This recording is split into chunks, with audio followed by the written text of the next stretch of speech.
கிரீக்லயே greatest warrior உலகத்திலேயே லார்ஜான ஆர்மியை face பண்ணியிருக்கான். அதுவும் வெறும் 300 வீரர்களோட. கிமு 5ஆம் நூற்றாண்டுகள்ல பெர்ஷியாவோட பேரரசு வளர்ந்துகிட்டே வந்துச்சு. அப்ப அவங்க அடுத்த டார்கெட்டா வச்சது கிரீஸ் மேலதான். ஆனா கிரீஸ்ன்றது பல்லாயிரம் சாம்ராஜ்யங்கள் சேர்ந்தும் பல போட்டி நகரங்களையும் உள்ளடக்கியது. ஆனா தூரத்துல இருக்க தெற்கு தேசமான ஸ்பார்ட்டாவில ஒரு பையன் பிறந்தான். அரச குடும்பத்துல பிறக்கலனாலும் சின்ன வயசுல இருந்து போராடி பயிற்சி எடுத்து வளர்ந்த அந்த பையன் எல்லாத்துலயுமே சிறந்து விளங்குனதுனால அந்த நாட்டோட அரியாசனமே அவனை தேடி வந்துச்சு. அவனும் கடவுள் மாதிரி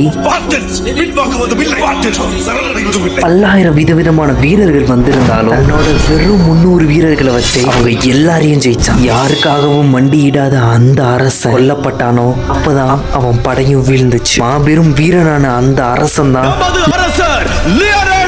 அவரோட பெருமை இன்னும் பல்லாயிரம் வருஷம் பேசப்படும்.